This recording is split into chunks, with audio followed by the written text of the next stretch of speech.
Nasabat ang halos 13 milyong pisong halaga ng smuggled na manok mula China. Ikinubili yan sa mga karton na dineklara bilang mga fish ball. Nakatutok si Oscar Oida.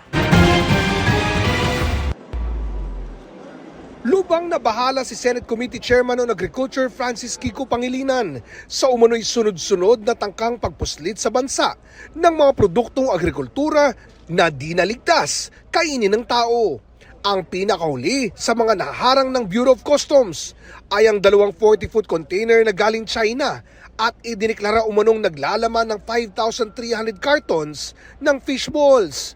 Pero sa pagsusuri ng mga opisyal noong September 29, lumabas sa 240 cartons lang ang totoong fish balls. At ang natitira ay mga sakong puno ng frozen chicken breasts na aabot sa halagang 12.96 million pesos. Hindi natin alam kung ito ay ligtas.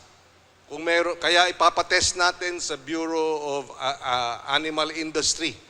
Ligtas sa ano? Kasi kung unfit ito for human consumption, bakit pinapasok dito? Saan gagamitin ito? Siyempre pagkain yan. Nilalason ba tayo ang mamimili?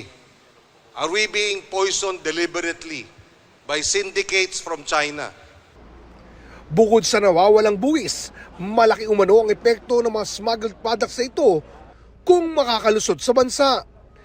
Nakokompromiso ang ating kalusugan, nakokompromiso ang ating livestock. Ito ba merong bird flu? Dahil since 2019, banned ang pagpasok ng chicken products, chicken parts galing China dahil sa bird flu. So pag ito ay nakapasok at nalusutan, pwedeng maapektuhan ang ating poultry industry.